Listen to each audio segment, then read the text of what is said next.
দেখো এগুলো কলম ঢালা হয়ে গেছে। এখান থেকে এটা গলি বারান্দা সেপাশে যাওয়ার জন্য। এই যে হাতে টিপ মেরেছি, তবে এ পুরো নরম।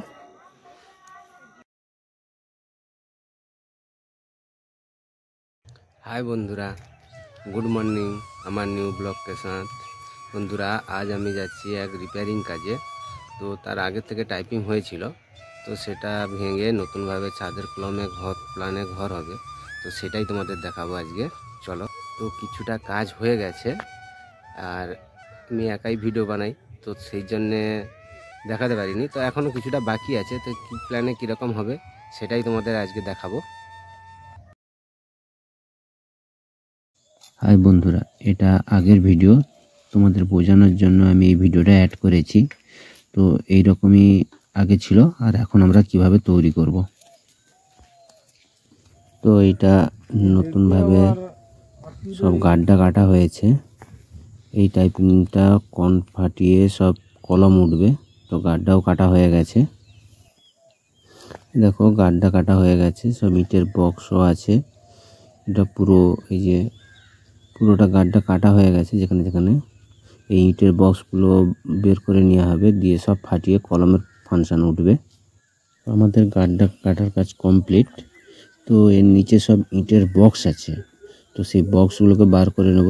কনগুলো ফাটিয়ে এই যে ইটের বক্স আছে, এই যে কলম ব্যাস ঢেলে কলম দিয়ে এগুলো রেডি করব।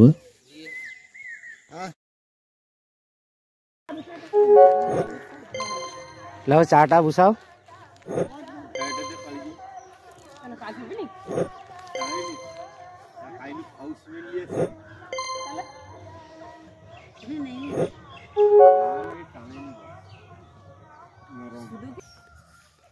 যেখানে কাজ হচ্ছে, যে কলম এরকম টাইপিং ফাটানো হয়েছে, যে ব্যাস ঢালা হয়ে গেছে। এটা পুরোটা, ওইগুলো কলমও ফিটিং হয়ে গেছে।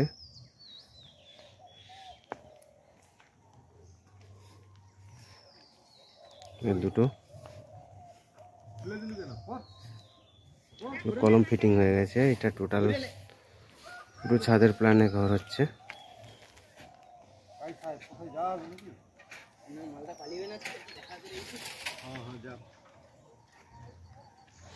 দেখো এইটাই এরকম ভাবে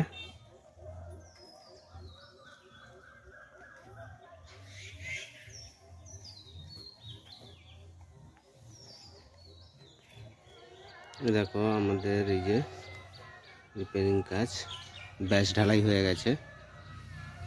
যেগুলো হামবোর্ড দিয়ে ফাটানো হয়েছে, এই টাইপিংটা ছিল। দেখো এই একটা কোণ, দুটো রুম, সামনে পিছনে দুটো দাবা, সেপাশে সিঁড়ির প্ল্যান হয়েছে। এগুলো রিপেয়ারিং করা হয়েছে। এখন ব্যাস ঢালা হয়ে গেছে। ওই সাইডে কলমও ঢালা হয়ে গেছে কতগুলো। দেখো এগুলো কলম ঢালা হয়ে গেছে। এখান থেকে এটা গলি বারান্দা সেপাশে যাওয়ার জন্য। সেই কোণে যে সিঁড়ির রড, এটা একটা রুম। তো আজকের কাজ হওয়ার কথা ছিল, তো আজকে কাজ হবে না, কারণ এই কলমগুলো এখনও নরম। কাজটাই করব না, কারণ এগুলো নরম। দেখো টিপ মেরেছি, এখনও টিপ মারা নরম হচ্ছে। তো আলট্রাটেকে ঢালাই হয়েছে, আলট্রাটেক সিমেন্টে। এই কারণের জন্য মনে হয় টানে নিয়ে, আর ঠান্ডার মরশুম, তো আজকে কাজটাই টোটালি বন্ধ। তো এই আমাদের ঘরের প্ল্যান।